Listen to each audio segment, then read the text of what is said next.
Sean todos nuevamente bienvenidos a la Cátedra Comunidades Yachachicucs, la armonía de los sistemas adaptativos complejos ancestrales comunitarios.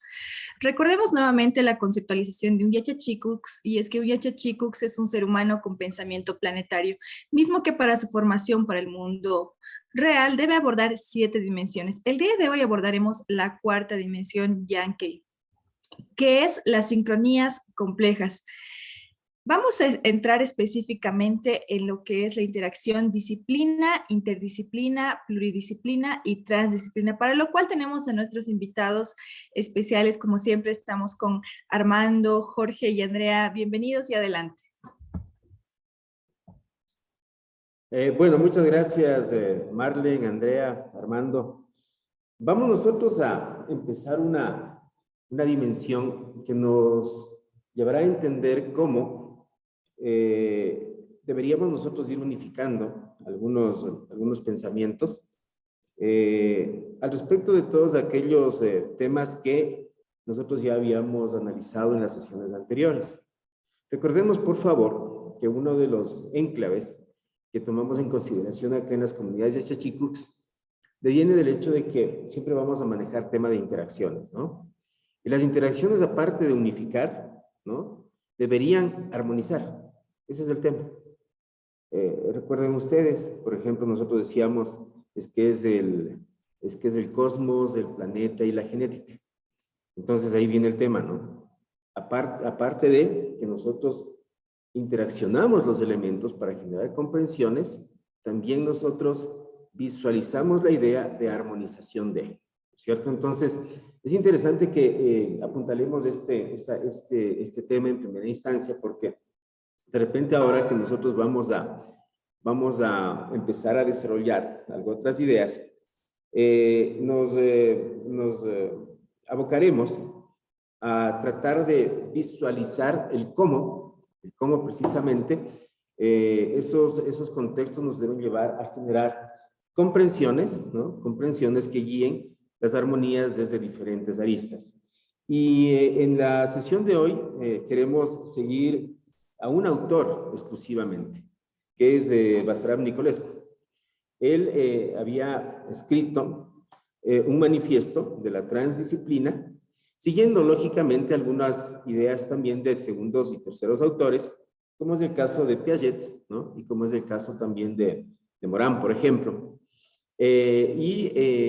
Había puesto su aporte pensando precisamente en el tema de que cómo nosotros deberíamos empezar a visualizar una relación sujeto-objeto, ¿no?, en donde el sujeto era quien visualizaba un objeto, por lo tanto lo estudiaba, lo observaba, lo investigaba, y una vez que empieza a generar esa observación, dice, ¿y cómo incluyo yo al sujeto?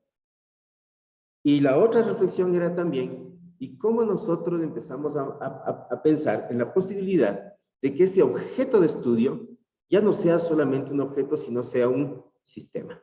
¿Ya? Entonces, es interesante que nosotros visualizamos ese contexto acá, porque cuando empezamos a ver las cosas como un sistema, se pierde prácticamente la relación causa-efecto y empezamos nosotros a generar interdependencias y por lo tanto, en una relación de interdependencias, vamos a generar la posibilidad de visualizar varios lados de aquello que nosotros estamos estudiando, es decir, de los sistemas que nosotros estamos estudiando. O sea, esta es una breve intro que yo quisiera plantear en este momento, y no sé si Armando, antes de que nosotros desarrollemos el tema, tú también nos puedes dar una idea de cómo visualizar este contexto de la transdisciplina, entendiendo que es la fase final en la que se soportan las ideas del cruce de fronteras entre contextos disciplinarios, interdisciplinarios y pluridisciplinarios. Por favor, Armando. Gracias, Jorge. Buenos días, Andrea, buenos días, Marlene. Un gusto que nos volvamos a reunir, ¿no? Sí, Jorge, antes de abordar un poquito más que abordar, más bien dicho, antes de ponernos a conversar un poquito sobre la parte de la transdisciplina que está muy bien, de Basarab Nicolescu, quisiera tomar, si me permiten, desde luego, un poquito el tema de esta famosa palabra Yankee, ¿no? Yankee, que como siempre, nuestra base fundamental del conocimiento es la Pachasofía andina, significa las sincronías o la sincronicidad. Y claro, deben preguntarse algunos de ustedes, pero bueno, ¿qué es sincronicidad? ¿O qué son las sincronías, no es cierto? Y le había pedido a Jorge, y creo que así lo vamos a hacer, si es que todos estamos de acuerdo, desde luego, también subir, o hablar, más bien dicho, del material de Carl Jung, ¿no? Carl Gustav Jung, o Jung, no sé cómo se le pronuncie, o Jung, porque es con J. Es un psicólogo, es un prominente psicólogo de la década del 50, que dejó como legado de su investigación psicológica este término de la sincronicidad. Porque ¿qué es sincronías, verdad? ¿Qué sincronías? Es armonía, es complementar, es complementariedad, y se deben preguntar, ¿no es cierto?, qué son las sincronías. Cuando hablamos de que los relojes están sincronizados y todo lo demás, de que el tiempo está sincronizado y todo eso, yo vuelvo a repetir, quería que comencemos, antes de entrar con un poquito de mayor detenimiento en la transdisciplina, mi estimado Jorge, quería que comencemos precisamente con este tema de Carl Jung de la sincronicidad. Y Jung basa sus estudios en la filosofía, sobre todo oriental, y la filosofía medio oriental, Jorge, que precisamente ayer conversábamos y en uno de los conversatorios vamos a topar este tema del I Ching, me parece que hablábamos, ¿no es cierto, Jorge? Y Carl Jung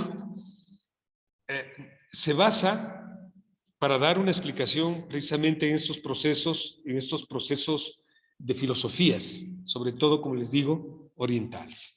Y nos dice Jung que la sincronía o la sincronicidad no es otra cosa, no es otra cosa que el poder aludir de manera comprensible la simultaneidad, ¿sí?, la simultaneidad de dos sucesos que se dan y que estos pueden estar o no vinculados.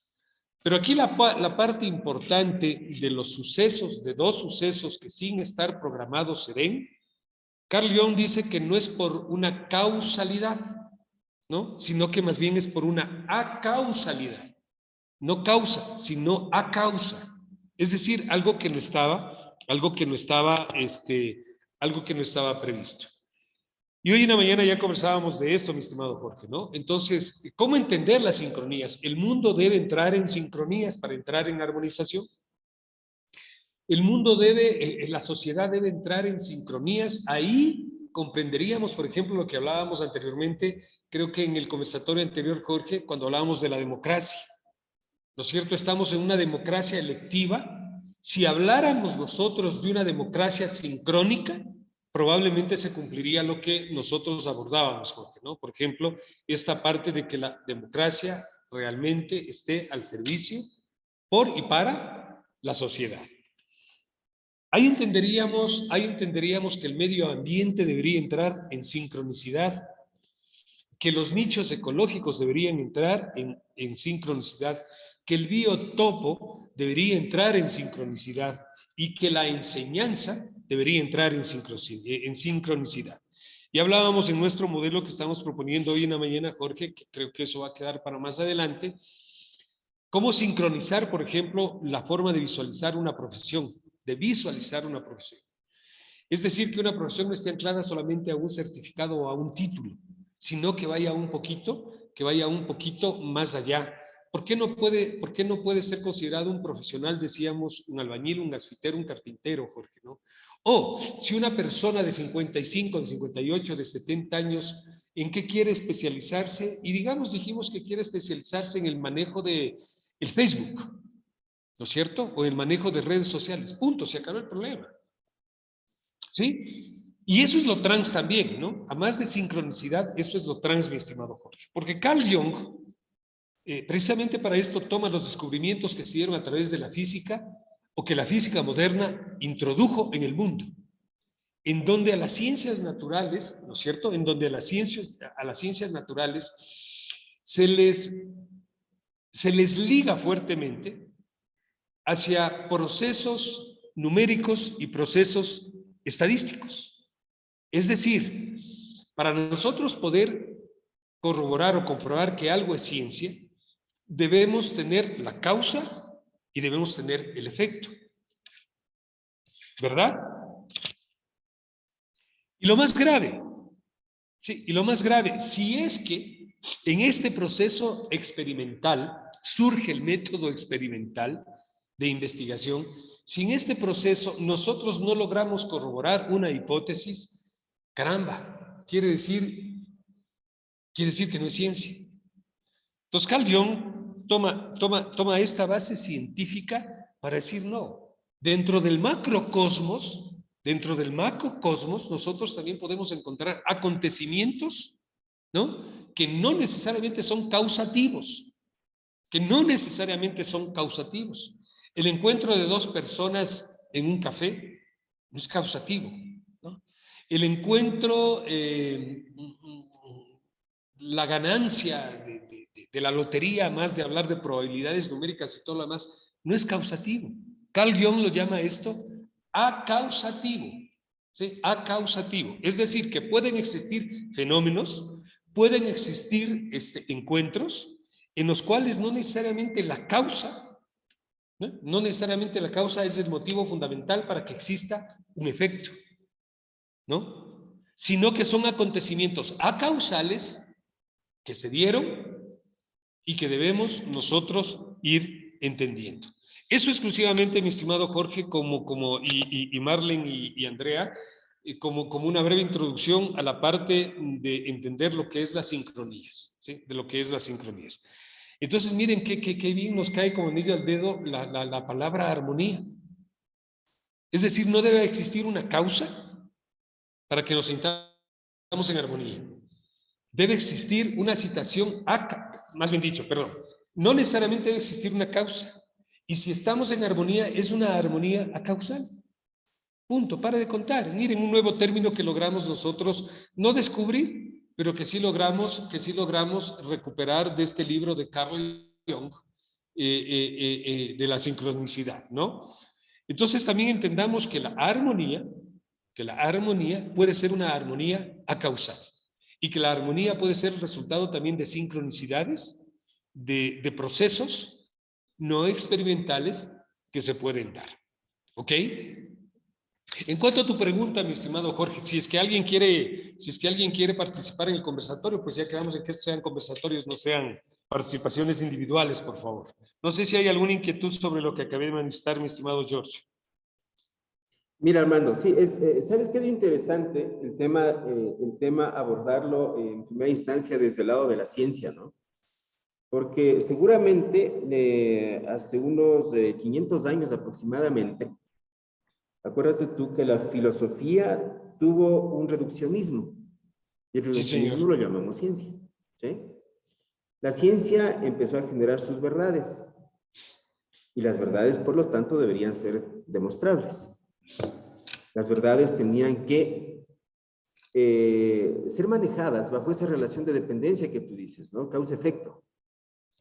Pero eran las verdades de quien se lo imaginaba, ¿no? ¿Ya?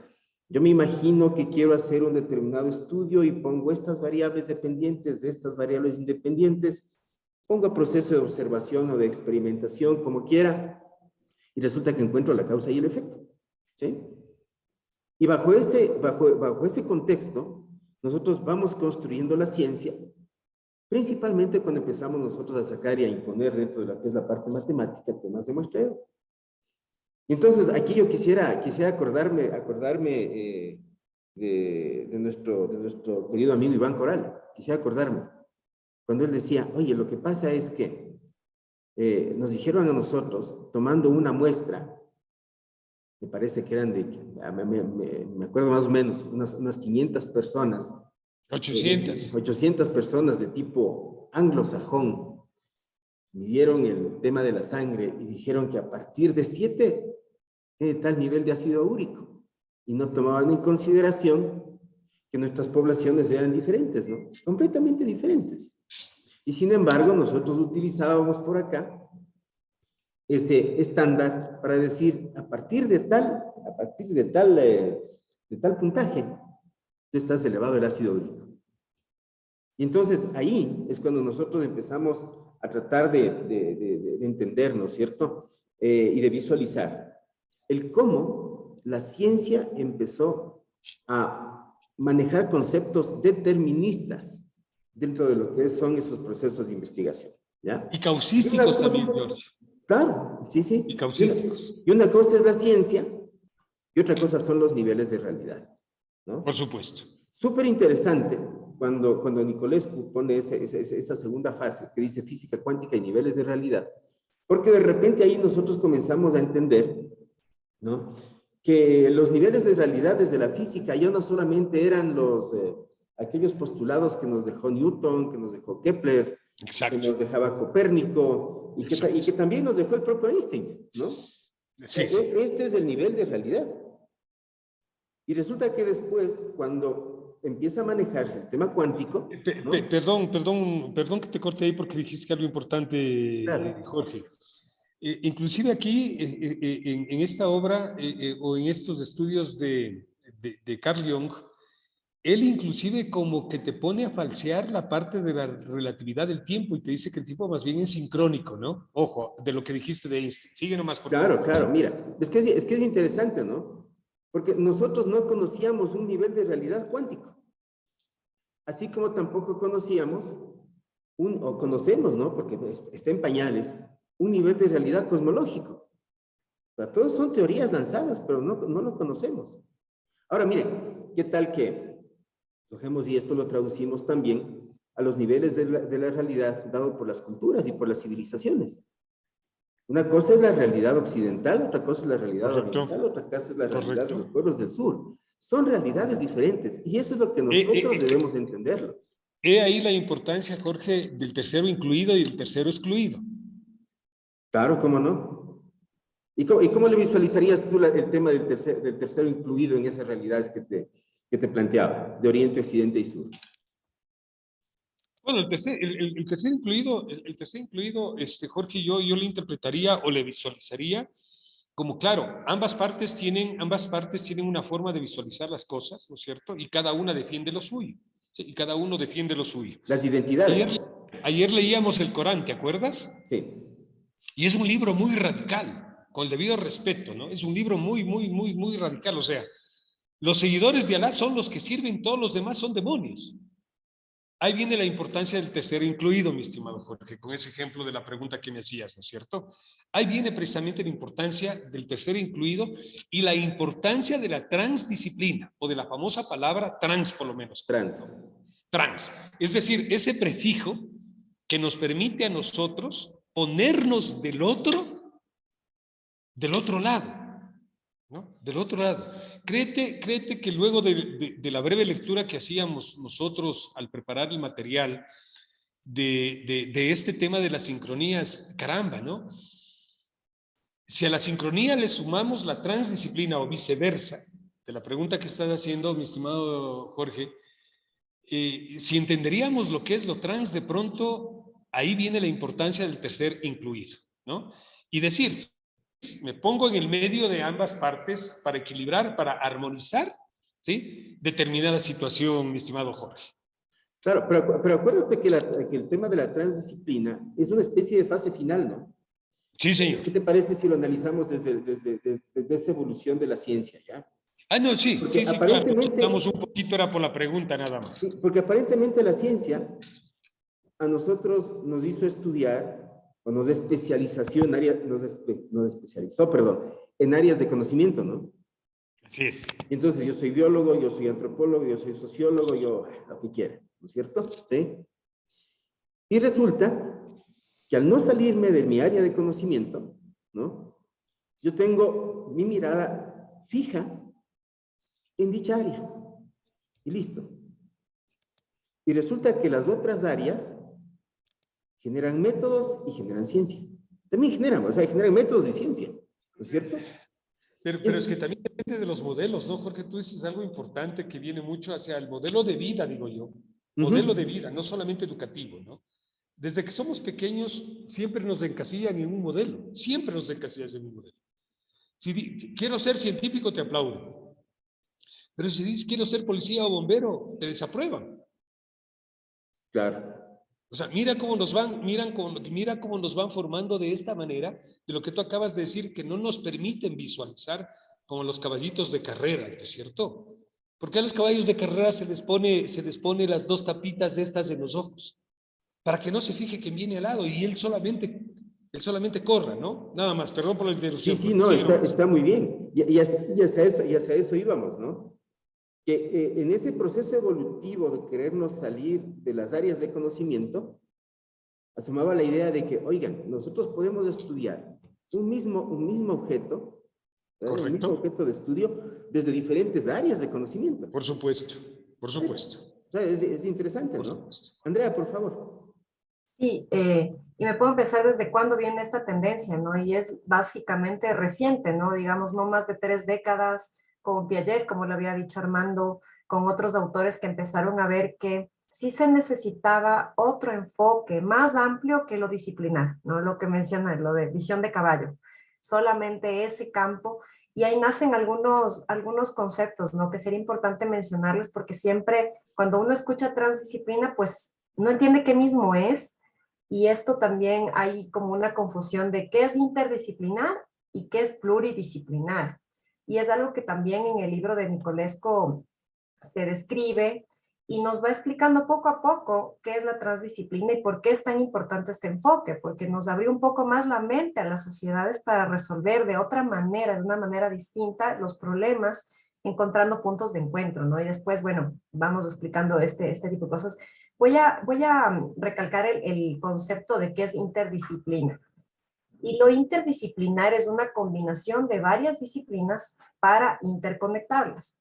Pero igual, se ve desde una parte individual, ¿no? Cada disciplina y cómo tenemos una conexión entre ellas para potenciar unas ventajas de cada una de ellas y que se desarrollen, pero se desarrollan de manera dispersa o aislada.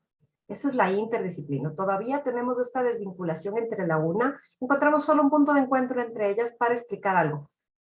Pero cuando pasamos a la parte de pluridisciplinar, es una unión de 2 o más disciplinas, más o menos cercanas entre ellas, parecidas en los campos de conocimiento, pero que conservan sus métodos y modelos propios. ¿Y a dónde va lo de la transdisciplina?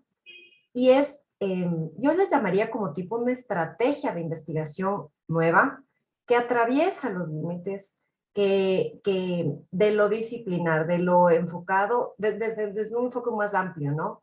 Y se considera una transgresión de las fronteras de las disciplinas. Y eso es lo que rompe el esquema del método científico tradicional, ¿no? Y es a lo que llamamos la metodología compleja. Y esa forma nueva de ver el mundo creo que nos permite, nos permite resolver de mejor manera y con más argumentos cualquier problemática de cualquier tipo de campo de conocimiento. Eso como para poner también en contexto a gente que todavía no se ha empapado con el término, creo que es importante mencionar esto y la importancia de este manuscrito, ¿no? De este que ha hecho Nicolescu acerca del tema. Eso nomás, amigos. Sí, Andrea, y es que mira, es que lo que pasa es que la interdisciplina da pie a que nosotros utilicemos métodos alternos, ¿no? O sea, mira, qué chévere, porque de repente nosotros entendemos que hay vamos a suponer, ¿no? Que hay el método sistémico. Y el método sistémico podemos utilizarlo en varias áreas de la ciencia. Mira, en ciencias sociales el método sistémico funciona bastante bien, ¿no? ¿Sí? Vamos a suponer que nosotros cogemos el propio caos que algún rato teníamos por ahí. Si le cogemos como método al caos, nosotros podemos aplicarlo en política, por ejemplo, sin problema, ¿sí? Vamos a suponer que cogemos la teoría de juegos como método. Y puede decir que vamos a utilizar el análisis de teoría de juegos para poder, por ejemplo, realizar un estudio de género, mira tú. Y entonces ahí vamos notando nosotros las bondades que nos da la posibilidad de que nosotros hagamos interdisciplina, a la vez que las bondades que nos da el hecho de que nosotros podamos manejar temas pluridisciplinarios. Porque en cambio, en la pluridisciplina, ¿cómo estudio yo la cultura? Ejemplo, desde la biología. ¿Y cómo estudio la cultura desde la política? ¿O cómo estudio la cultura desde la economía? Y entonces ahí logramos nosotros equipos que empiecen a generar ciertas conclusiones al respecto de un mismo tema, pero visualizado desde diferentes aristas, que es súper importante que nosotros manejemos ese tema, ¿no? Y claro, llegar a la idea de la transdisciplina nos llevará precisamente a tratar de entender la realidad, digo yo, Armando, porque la realidad es, oigan, ¿y cómo nosotros lo visualizamos desde diferentes escenarios? ¿Sí? Entonces, son escenarios. La transdisciplina son escenarios diferentes, son escenarios alternos. Por eso por ahí también Nicolescu nos pone el tema del palo siempre tiene dos puntas, nos dice, ¿no es cierto? ¿Sí? Entonces, ¿cuáles son esas dos puntas del palo? Es la pregunta. O sea, dejemos de ser el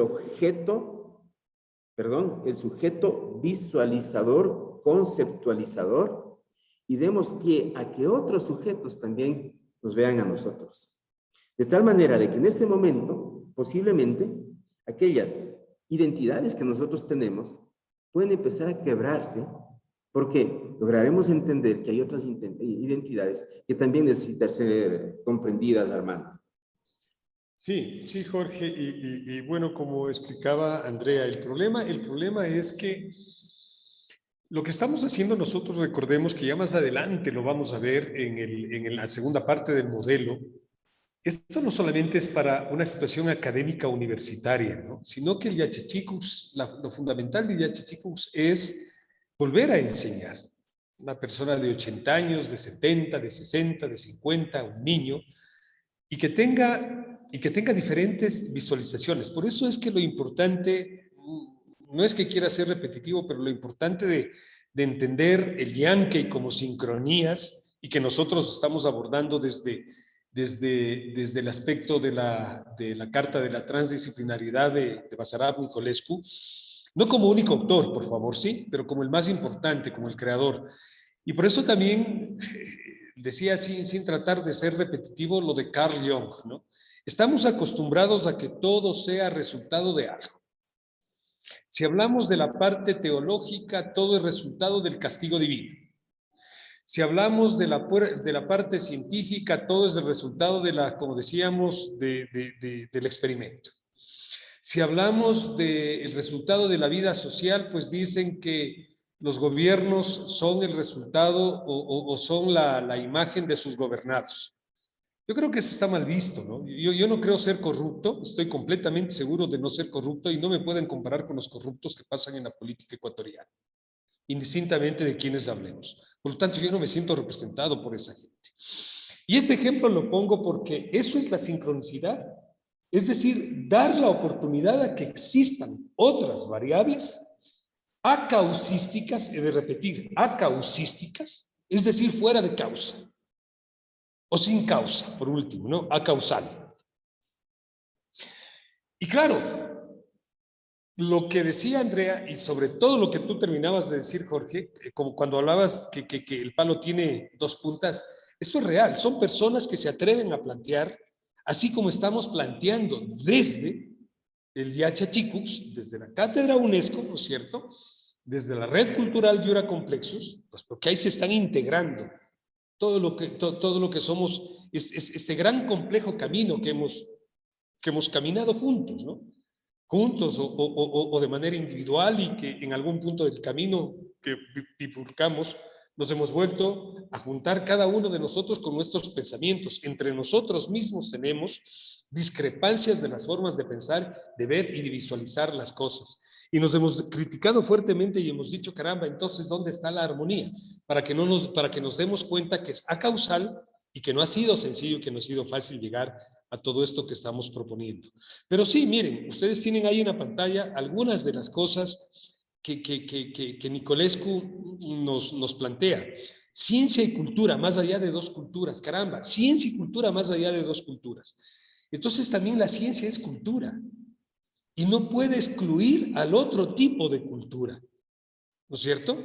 Y son cosas que nos atrevemos a ver y que sobre todo les invito a que visualicemos cuando leamos el manifiesto de la transdisciplinariedad, pero sobre todo en el anexo que es la carta en la cual se forma más o menos para la década del 80, del 90, a través de una carta con considerandos y con artículos. Es decir, le dieron una formalidad pese a todo, a que estemos o no estemos de acuerdo, le dieron una formalidad.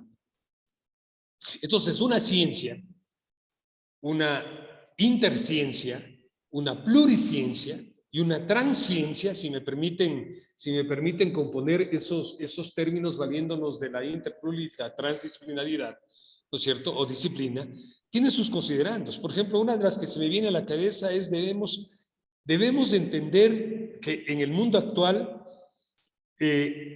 se ha proliferado tanto las disciplinas académicas y no académicas, que caramba, nos dan a entender que exponencialmente sería imposible un crecimiento, imposible conocer todo en el saber. Por lo tanto, es imposible tener una visión global de lo que es el ser humano. Qué interesante esto, ¿no? Otro de los considerandos que yo me acuerdo que teníamos en la Carta de la Transdisciplina es que no basta solamente una inteligencia capaz de captar dimensiones o una sola dimensión planetaria, ¿no es cierto?, de los conflictos existentes, sino que debemos estar dispuestos a visualizar esos desafíos contemporáneos, ¿no?, que puede ser la autodestrucción material y espiritual de la especie humana, y que la vida sobre la Tierra está fuertemente amenazada por la tecnociencia triunfante. Ojo, tecnociencia triunfante. Entonces, el tercer incluido, Jorge, que tú manifestabas, está ahí. Si la tecnociencia es la triunfante, caramba, deberíamos entender también del otro lado, lo trans, ¿no? También deberíamos entender del otro lado. Y para esto se hace necesario una ruptura contemporánea de pensamientos, Jorge. Una ruptura contemporánea de pensamientos. Es decir, el saber no debería ser acumulativo, sino que deberíamos entender en un saber interior de cada persona que conformamos, mi estimado Jorge, ¿no? Para aportar un poquito con esto de la Carta de la Transdisciplina. Sí, Armando, y mira que este tema de lo trans ha ido proliferándose, ¿no? Porque encontramos en todo, en muchas de las ideas de algunos colectivos, el contexto trans, ¿no? Oye, sí, hay transgénero, hay lo transreligioso, hay lo transcultural, hay muchas ideas de trans, ¿no? Y entonces, como que por ahí nosotros deberíamos realmente preguntarnos si el término trans está bien comprendido. ¿Sí? La transgénero no significa que me cambie de género. Correcto, ¿no? Correcto. Transgénero pero, significa... Perdón, Jorge, pero sin embargo así lo tomamos, ¿no? Así lo tomamos, claro. Así lo tomamos. ¿Sí? Y ahí está el diálogo biológico-cultural, ¿no es cierto? Exactamente. Porque biológicamente hablando, sexo masculino y femenino y punto. Y no hay, se acabó el problema. Y se acabó el problema. ¿No es cierto?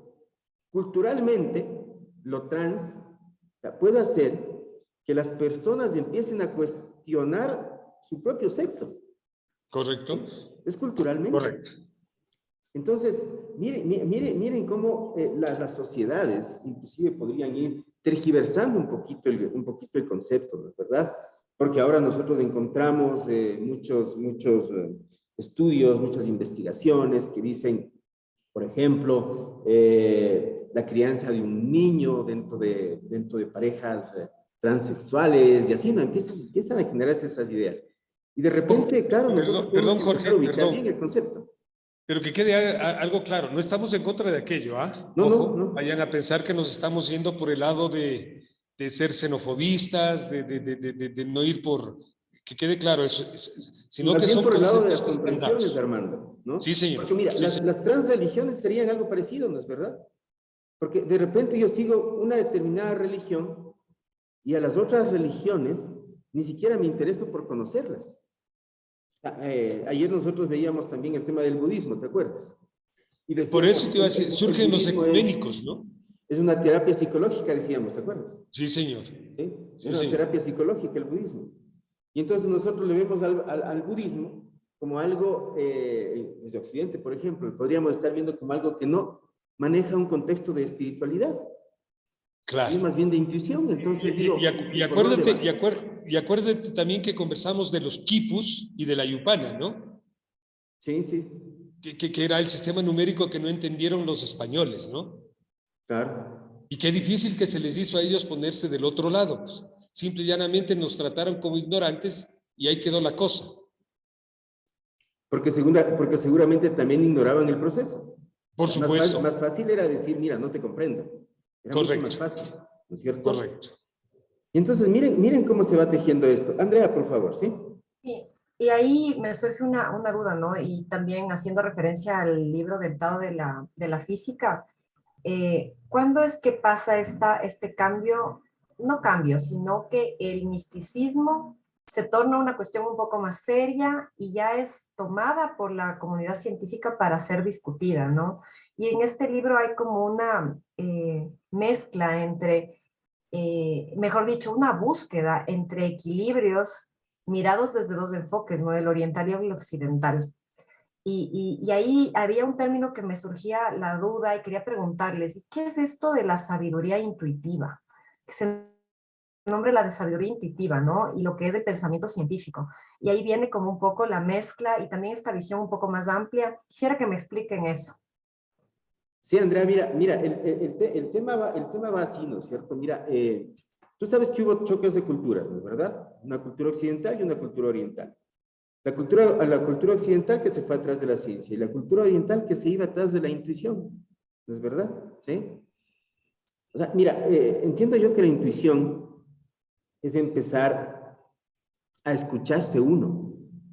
Primero, es hacia adentro, ya no es hacia afuera, ¿no es verdad? O sea, el ir hacia adentro significa que tú de repente vas a empezar a tejer, ¿no es cierto? Inclusive ciertas prácticas, como la meditación, que te dicen, oye, en algún momento tengo que silenciar mi cerebro. Oye, en algún momento tengo que llenar de felicidad a mis células.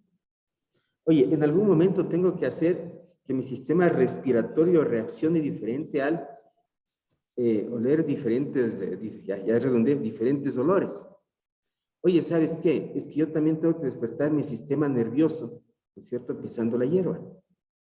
Oye, pero es que eso es para ti. Eso es para ti. Es para para tu parte interior. Para que despertemos nosotros de esa famosa glándula pineal, ¿no es cierto? Y digamos, en el momento que yo voy a dormirme, ¿a dónde me voy? ¿Cuál es mi intuición? Y por lo tanto, esa intuición generará posiblemente algunas ideas de sabiduría, porque la sabiduría es una comprensión holística, es una comprensión de la naturaleza, es una comprensión de todo aquello que nosotros en algún momento podría haber entrado al lado de los mitos, al lado de la mitología, no al lado de la ciencia, porque la ciencia trataba de comprobar, ¿no? La espiritualidad, el lado cerebral evolutivo, y todas aquellas comprensiones que trazan dentro de un concepto de la realidad. Podemos decir nosotros que lleva a generar sabidurías.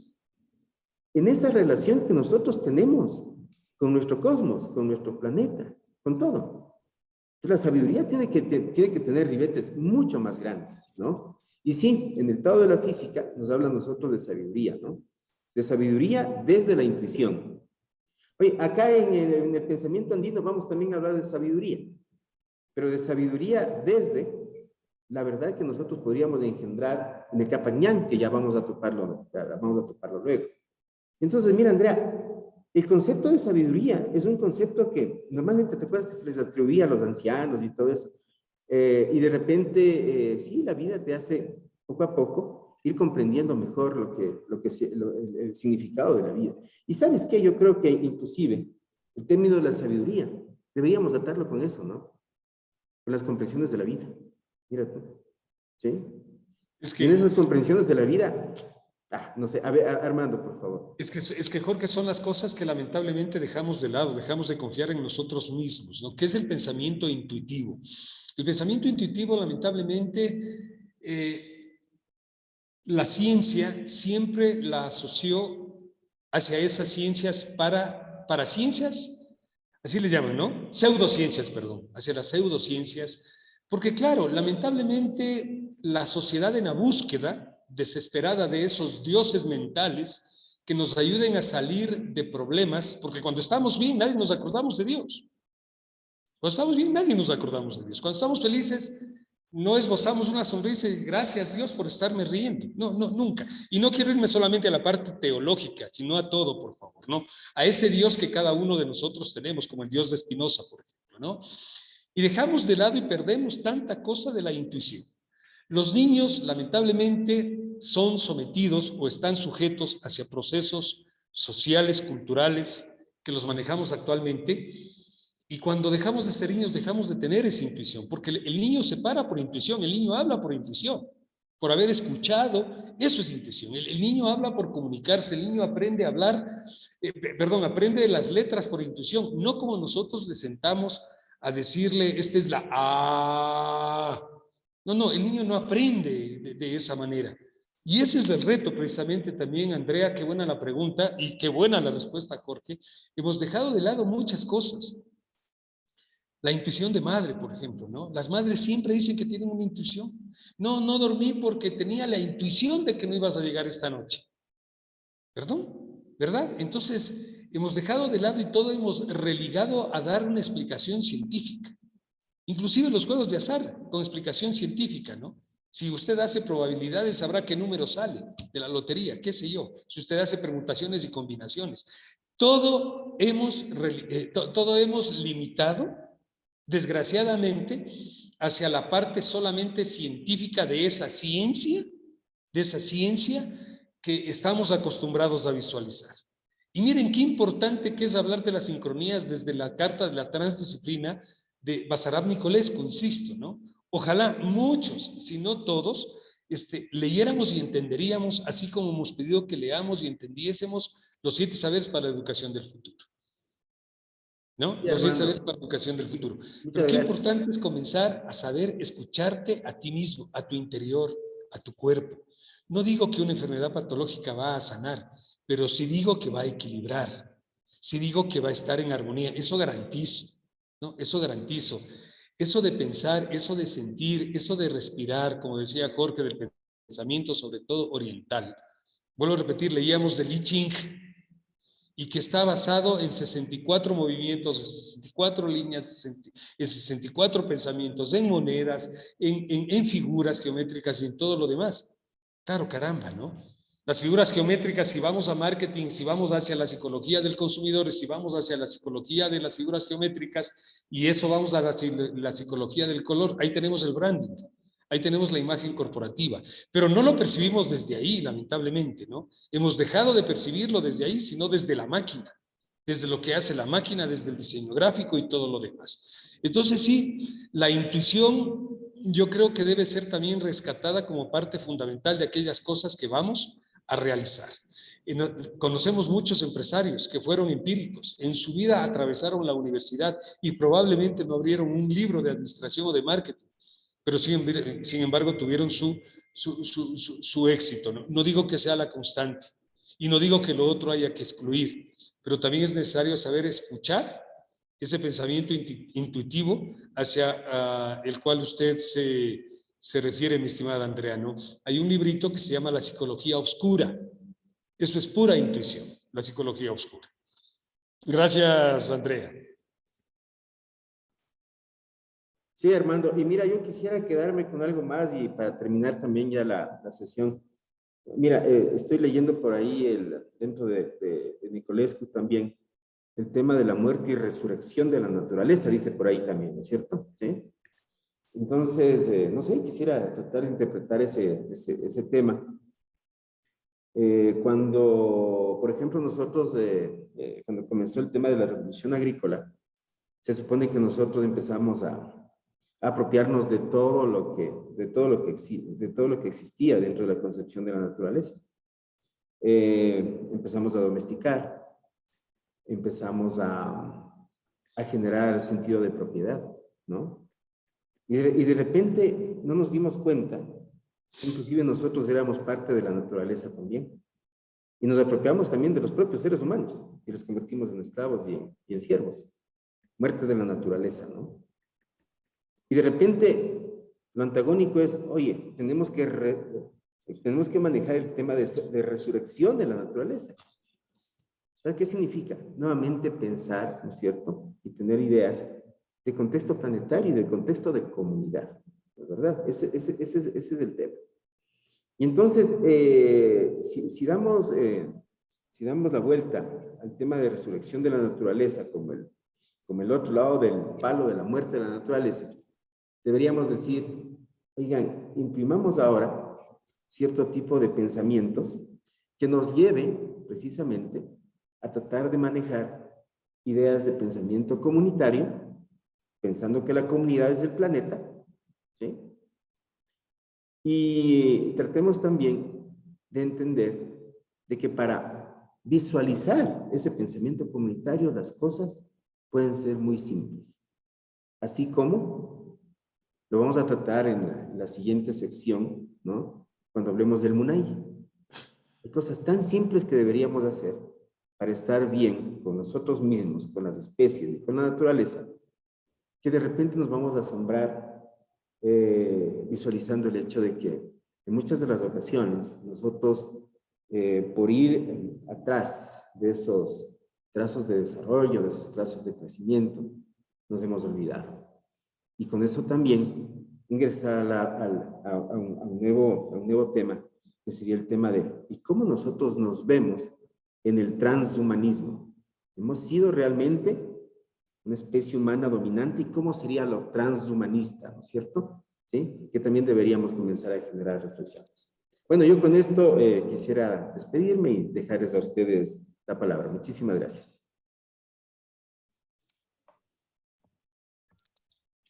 Bien. Bueno, Andreita, no. siga, por favor. ¿Quién iba? ¿Andrea o Marlon? Yo solamente acortar con esta parte importante de la transdisciplina, mi estimada Marlon, con esto concluyo, ¿no? El rol del tercer incluido y el rol del tercero excluido, por favor, ¿no?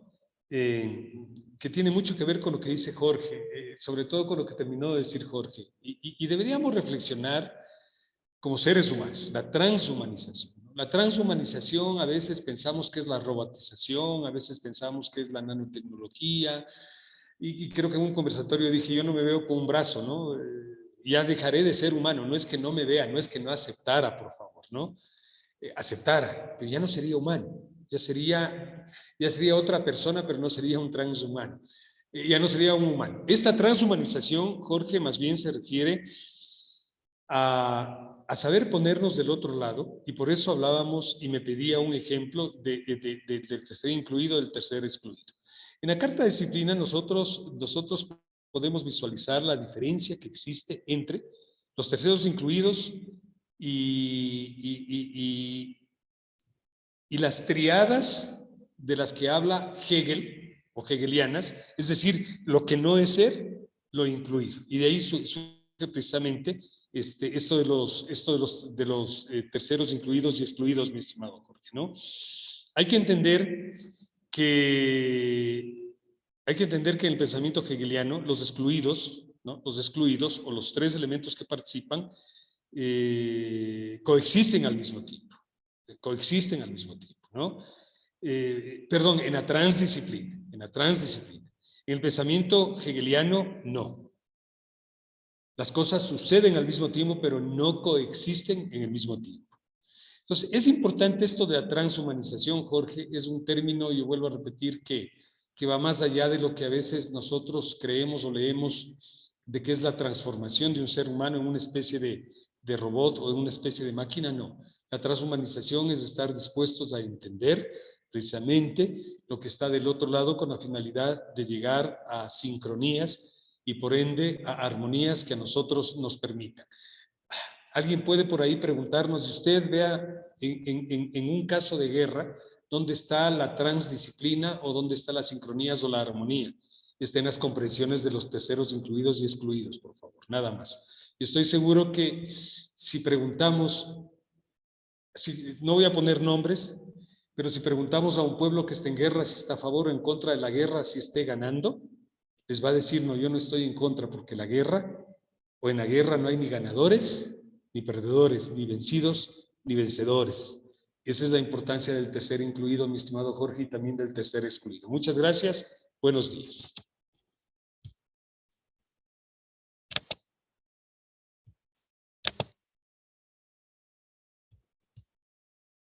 Está sin el micrófono, Marlene, me parece que está hablando sin el micrófono.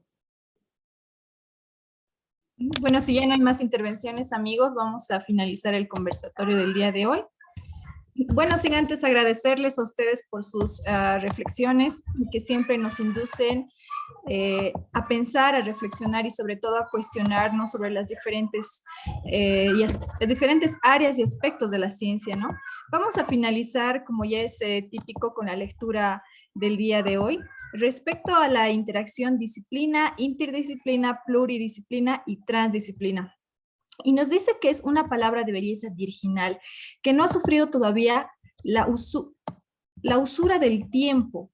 Se expande actualmente como una explosión de vida y de sentido un poco por todas partes en el mundo. Esa palabra difícilmente pronunciable, transdisciplinariedad, apenas conocida hace algunos años, ha sido y permanece frecuentemente confundida con otras dos palabras relativamente recientes. La primera, pluridisciplinariedad e interdisciplinariedad, aparecido hace 3 décadas casi simultáneamente en los trabajos de investigadores tan diversos como Piaget, Morin, Erich Hansch y algunos otros. Ese término fue inventado en su momento para expresar, sobre todo en el campo de la enseñanza, la necesidad de una feliz transgresión de las fronteras entre las disciplinas, de una superación de la pluri y de la interdisciplinariedad. Hoy en día, la perspectiva transdisciplinaria es redescubierta, develada, utilizada a una velocidad fulminante, como consecuencia de un acuerdo de necesidad con los desafíos sin precedentes del mundo problematizado en el que vivimos y que es el nuestro. No hace mucho tiempo se proclamaba la muerte del hombre y el fin de la historia. La teoría transdisciplinaria nos hace descubrir la resurrección del sujeto y el comienzo de una nueva etapa en nuestra historia. Los investigadores transdisciplinarios aparecen cada vez más como encausadores de la esperanza. Muchas gracias, amigos, y hasta el próximo conversatorio.